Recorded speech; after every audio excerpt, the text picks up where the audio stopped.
President Biden has said the US is on course to complete the evacuation mission in Afghanistan by his deadline of next Tuesday. He also said he feared an attack on Kabul airport by Islamic State-affiliated militants. It's becoming increasingly hard for Afghan nationals to enter the airport, even if they have permits to fly abroad. There are reports some who worked as interpreters for the US military and have visas are being turned back. Britain and France say they are on course to complete the evacuation of their nationals and most Afghan partners by the end of the month. Latest research in Britain into the efficacy of coronavirus vaccines indicates that the protection given by 2 doses of the Pfizer and AstraZeneca vaccines start to wear off within 6 months. In Afghanistan, crowds gather at Kabul's airport seeking to leave the country. U.S. President Joe Biden has said the U.S. withdrawal from the country will be complete by August 31st. In Vietnam, U.S. Vice President Kamala Harris says the international community must raise the pressure on China over its territorial claims in the South China Sea. In the Philippines, President Rodrigo Duterte confirms he will seek the office of Vice President next year. And in the United States, Israeli Prime Minister Naftali Bennett arrives in Washington to meet with President Biden. To the mysterious health scare that disrupted Vice President Harris's diplomatic trip to Southeast Asia. A possible case of Havana syndrome hit the U.S. mission in Vietnam, keeping Harris from Hanoi for several hours. Stephanie Ramos is at the White House with the story. Good morning, Stephanie. George, good morning. The Havana syndrome has possibly sickened dozens of U.S. officials over the last few years. The White House says no one on the vice president's team was affected by what some U.S. officials are calling health attacks, but it did delay her trip. This morning, the vice president's tour of East Asia overshadowed by an alarming report of a potential case of Havana syndrome in Hanoi. What's your message to the staff on Havana syndrome? Here's my message. Here's my message to embassy staff. Thank you. The people who work in our embassies around the world are extraordinary public servants. Harris not directly answering the question, but continuing her visit only after the risks were carefully weighed, according to the White House. There was an assessment done of the safety of the vice president, and there was a decision made that she could continue travel along with her staff. It was not a person traveling in her party or anything along those lines. Does the White House believe she was targeted or somebody on her team may have been targeted? That is not an assessment that's been made. Havana syndrome was first documented in 2016 among embassy staffers in Cuba. More than 130 possible cases now reported across the globe.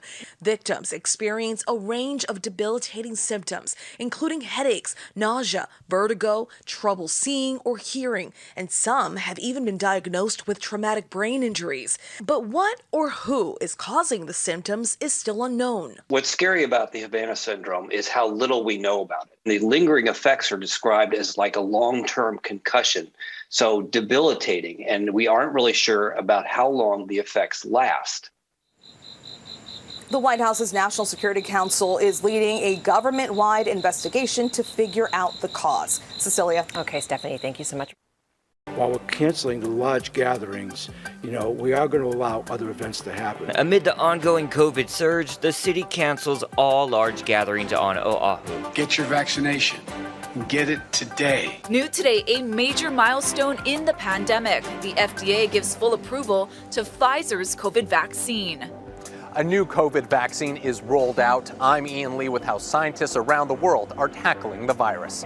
These stories, plus we're tracking severe weather. The latest developments coming up on This Is Now.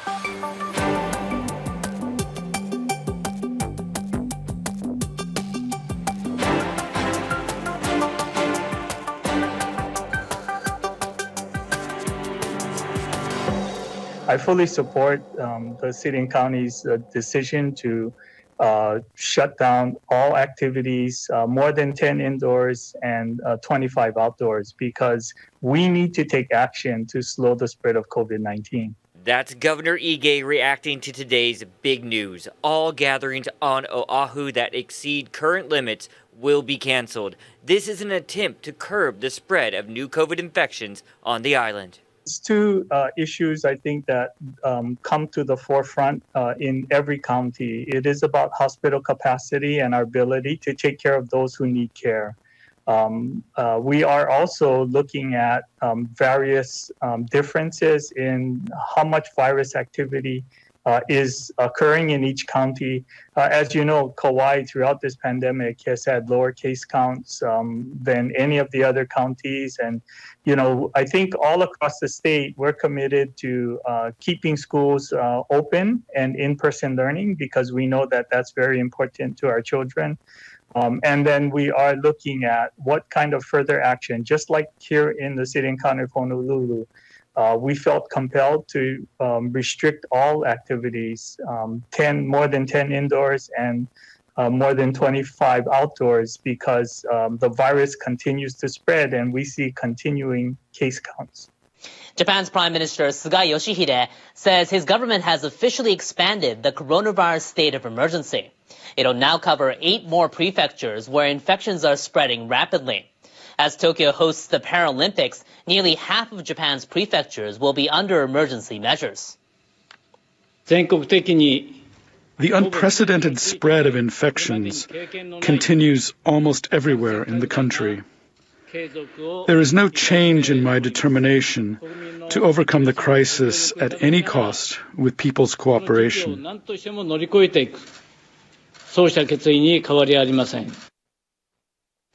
13 prefectures, including Tokyo and Osaka, are currently under a state of emergency. Starting Friday, the measures will cover 8 more and last until September 12th. 12 other prefectures will be under what's called quasi-emergency measures. Officials will urge restaurants and bars to stop serving alcohol and impose stricter procedures, such as limiting the number of people allowed at shopping malls and events. But Japan's measures do not resemble the strict lockdowns other countries have imposed. Suga said the highly contagious Delta variant continues to sweep across the nation. Hospitals are under enormous strain with more seriously ill patients than ever.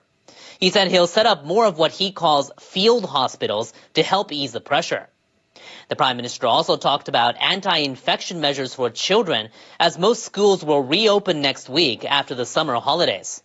The government plans to give teachers and staff priority access to vaccines, as well as provide schools with virus test kits. Now, when it comes to the vaccine, Suga said more than 40% of the public has received 2 doses. He said he expects that'll rise to nearly 60% by the end of next month, a level similar to the United States or Britain. Health authorities across Japan reported more than 24,000 new infections on Wednesday. 10 prefectures logged record daily cases. Nearly 2,000 patients are in serious condition.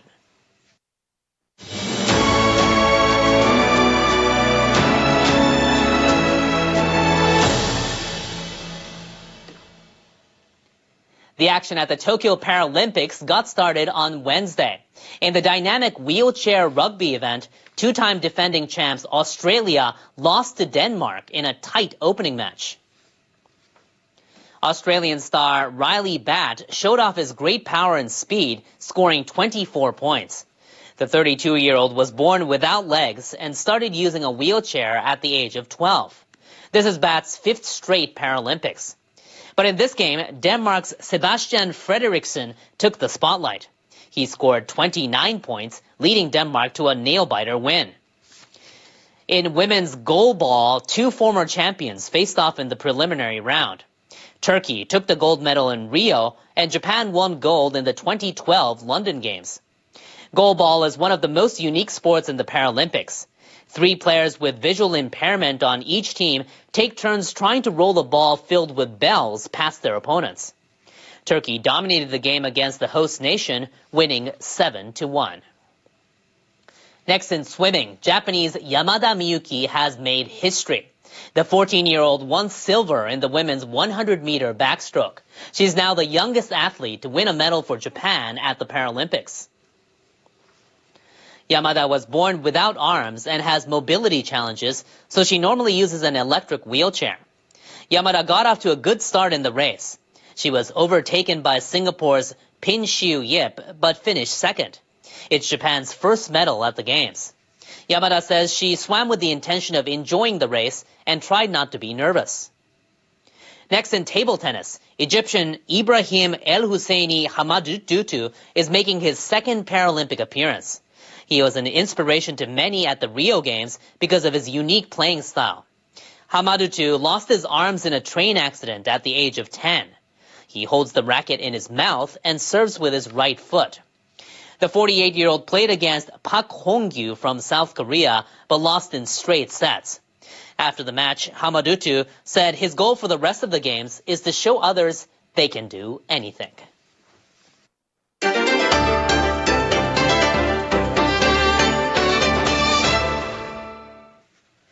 Most banks in Afghanistan's capital have been closed since the Taliban seized power on August 15th. Prices of daily necessities have soared, and people are feeling the pain.